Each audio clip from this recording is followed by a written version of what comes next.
HIA is one of 2 airports hit by hackers. You'll hear the message played on the PA system.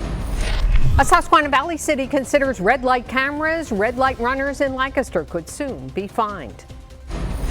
I'm Rachel Hersheimer in Washington, where a key part of the Voting Rights Act is up for debate today at the Supreme Court. This is coverage you can count on. WGAL News 8 at noon starts now. Good afternoon. I'm Susan Shapiro. Police at Harrisburg International Airport are investigating after an unauthorized message played over the airport PA system. A spokesperson for the airport says someone accessed the system yesterday and played a recording. Here's part of that recording. Turkish hacker Cyber Islam is here. Telegram-channel Cyber Islam. Free, free Palestine. Free, free Palestine.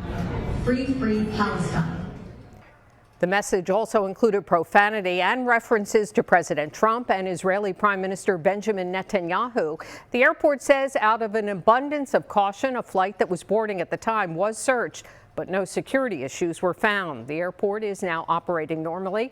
The PA system at the Kelowna Airport in British Columbia, Canada, was also hacked, with pro-Hamas and anti-Trump messages played there. A few flights there were also delayed. The Women, Infants and Children Program, or WIC, has received $300 million from tariff money to operate for a few more weeks during the government shutdown. WIC provides food assistance and services to nearly 7 million pregnant women, new mothers, and young children. The program is in danger of running out of money by the middle of the month. The Trump administration announced last week that it would shift tariff revenue to the program. If the shutdown continues into November, the benefits could once again be at risk. A key part of the Voting Rights Act is at the center of a debate today at the U.S. Supreme Court. Louisiana is arguing that race should not play a role in redistricting, which could create a domino effect in states across the country. News 8's Rachel Hersheimer reports from Washington.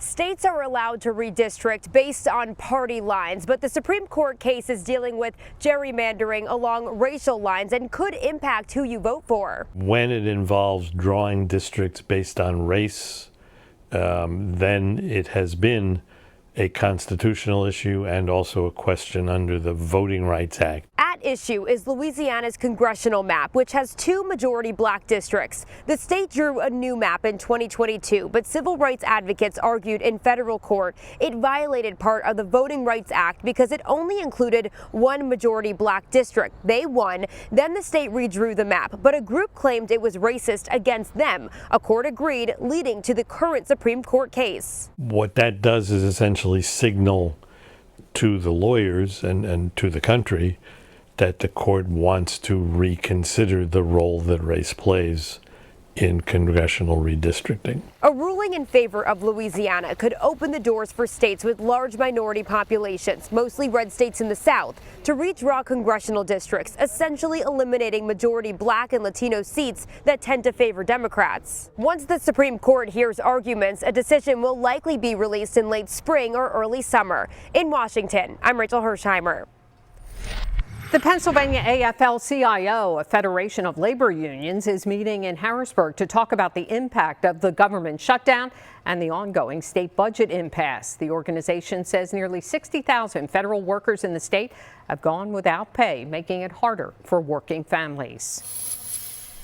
The Franklin County Sheriff says a man wanted after a high-speed chase last Friday has been arrested. Sheriff deputies and Greencastle police officers arrested John Michael Trivett last evening.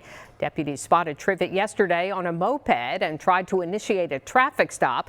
They say Trivett took off, leading deputies on a pursuit through streets and backyards. Trivett was eventually taken into custody. A number of AI data centers have been proposed in the Susquehanna Valley. Manchester Township, York County is considering rezoning tracts of land to allow for AI data centers. Township agenda documents show the land is on Wago and Board roads, as well as the Royal Manchester Golf Links. The Board of Supervisors voted last night to continue the meeting to next Tuesday after several community members were at the meeting.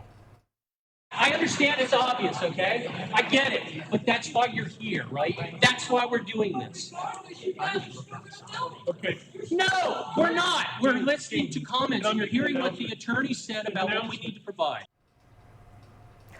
The board says it will try to hold next week's meeting at the Manchester Fire Hall on York Street since a large number of people, as you saw, showed up at last night's meeting. And Lancaster City Council introduced another version of a zoning ordinance to address AI data centers in the city. City Council says the ordinance does a better job at describing what is and is not allowed. That updated ordinance is now under review. The city's communications manager says the review process can take up to 2 months. Lancaster City Council also discussed last night putting a red light camera at 5 downtown intersections. Under the proposed ordinance, a driver caught running a red light would be fined $100 as mandated by state law. The city says it would only collect enough of that money to cover the cost of starting the program. The rest would go to PennDOT for projects across the state. As a pedestrian myself, I strongly believe that the enforcement of people running red lights is something that we need to commit to moving forward, and I would hope to see this expanded to other intersections once the program is kicked off. If approved, the cameras would be put up by April with a 2-month grace period for enforcement. City Council will vote on it at its next meeting, October 28th. The proposed intersections can be found at our website, WGAL.com.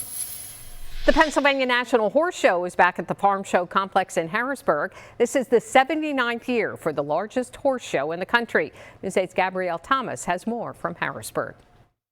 Riders from across the country have been preparing themselves and their horses for this very moment here at the Pennsylvania National Horse Show, and they'll be competing this week and this weekend.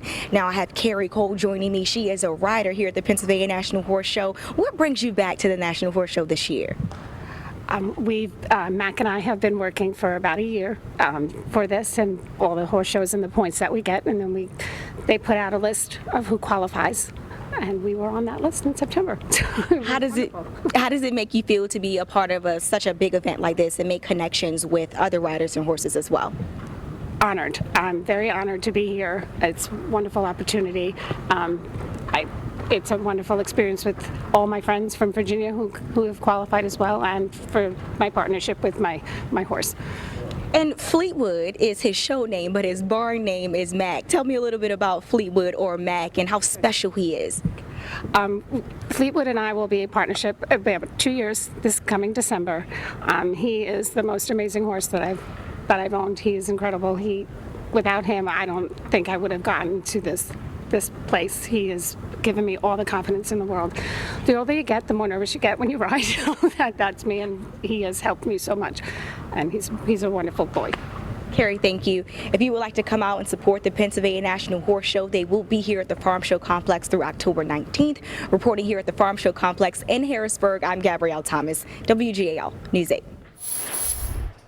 The clouds seem to be hanging around here in the Susquehanna Valley. Meteorologist Ethan Houston is here with more on the forecast. Ethan. I think we'll get some sunshine as we go through the afternoon, but doesn't look like as much as we anticipated yesterday. Now, thanks to those clouds and a stiff breeze, temperatures holding right now in the upper 50s to lower 60s, but the peaks of sunshine later this afternoon should boost temperatures a few degrees. So right now, 62 in Harrisburg. You could see that thick cloud cover on the satellite, perhaps even a few sprinkles if you're watching us up in Berks County, but the cold front has moved on by, and the clouds will eventually erode from north to south as that drier air moves onto the valley. So some sunshine as we head through this afternoon. Temperatures today topping off in the mid 60s with that stiff breeze continuing through sunset. As we go through tonight, temperatures will start dipping down into the 40s for our lows. So a breezy seasonal day today. For tomorrow, I do expect a pleasant day, but it is going to be cooler, and then we could see some frost late Thursday night into Friday. We'll show you how low those temperatures go early Friday morning